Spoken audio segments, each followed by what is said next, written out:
Then इसके बाद अब हम लोग नेक्स्ट पॉइंट पर आते हैं, that is how to find value of a determinant.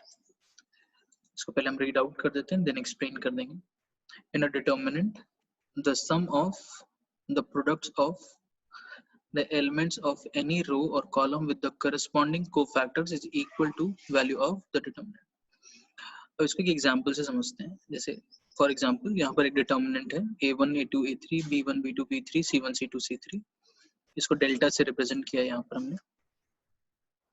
And अब अगर हम इसकी वैल्यू फाइंड आउट करना चाहते हैं, जैसे हम लोग 11th में भी डिटर्मिनेंट की वैल्यू फाइंड करते थे, तो हम लोग लिखते थे a1 into b2 c3 minus c2 b3, then minus of a2 and b1 c3 minus c1 b3, then plus of a3 b1 c2 minus c1 b2, इस तरह से। बट वो क्यों करते थे, उसका क्या रीजन है, उसके पीछे क्या लॉजिक है, वो हमको नहीं क्लियर था, बस हम करते थे। तो यहाँ पर देखते हैं कि एग्जैक्टली क्या किया गया है, क्यों किया गया है।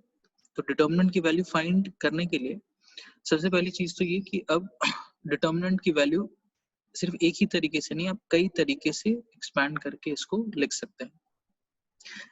किसी भी डिटर्मिनेंट को आप इसको किसी भी रो या किसी भी कॉलम के अलोंग ओपन कर सकते हैं। जैसे लेट्स से अगर यहाँ पर 3 रो एंड 3 कॉलम्स हैं, तो इस डिटर्मिनेंट को ओपन करने के आपके पास 6 तरीके हैं। आप इसको first row, second row, third row या first column, second column, third column, किसी के भी अलोंग ओपन कर सकते हैं।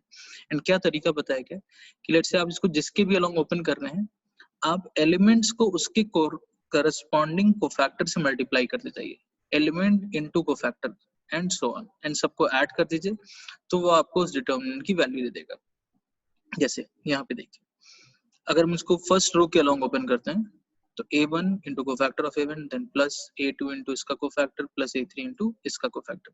या सेकंड रो के अलोंग ओपन करना है, तो b1 into cofactor of b1 plus b2 into cofactor of b2 b3 into cofactor of b3 and so on.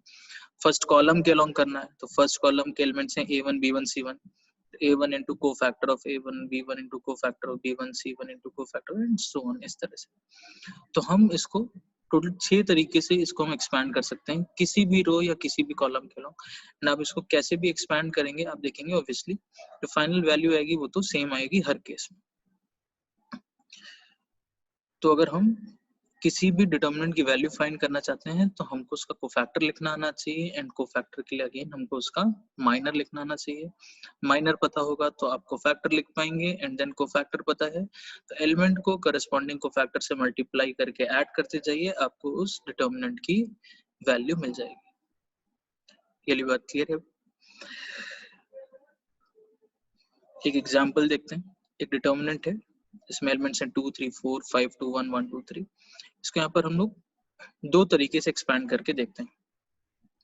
पहला, एक बार इसको एक्सपैंड करते हैं सेकंड रो के अलोंग। तो सेकंड रो में एलिमेंट्स कौन कौन से, 5 2 एंड 1। तो 5 इंटू कोफैक्टर ऑफ 5, तो 5 जिस पोजीशन पे वो यहाँ पे मेंशन्ड है, cofactor at the position 2 1, second row first column.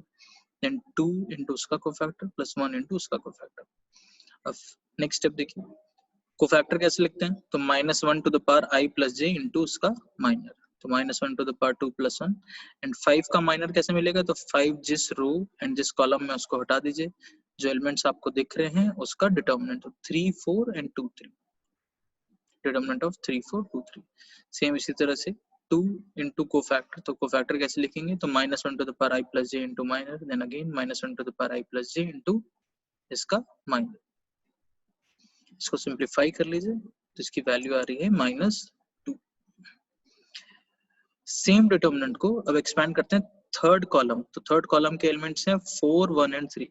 तो अगेन 4 इंटू कोफैक्टर, तो 4 किस पोजीशन पे है, 1 3 first row third column, and 1 किस पोजीशन पर है, second row third column, then 3 किस पोजीशन पे, third row third column. 4 cofactor 1 3, 1 cofactor 2 3 plus 3 cofactor 3 3।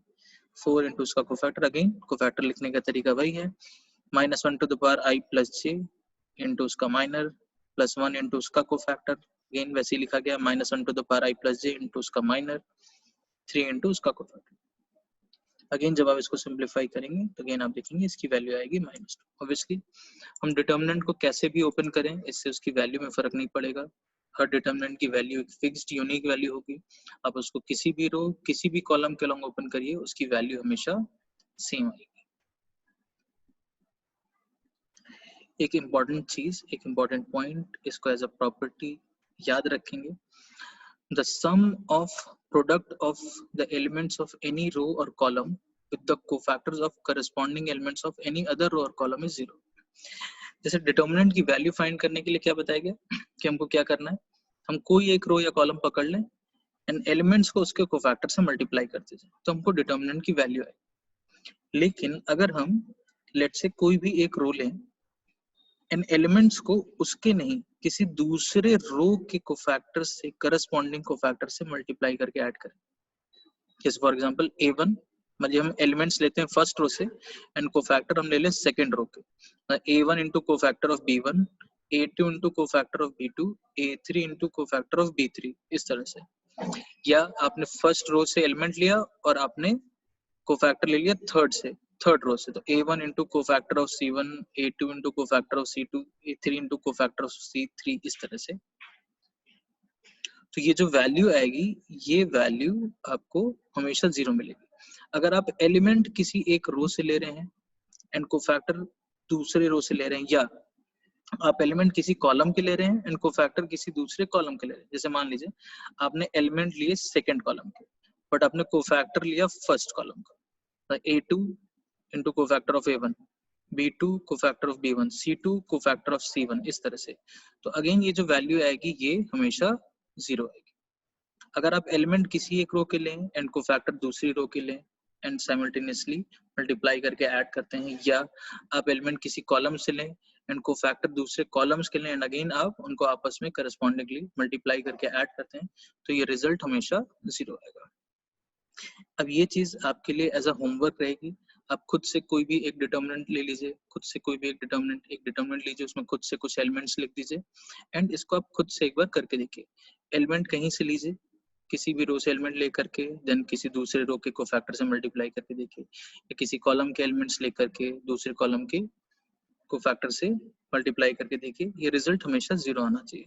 तो इसको आप लोग खुद से एक बार ट्राई करके देखेंगे।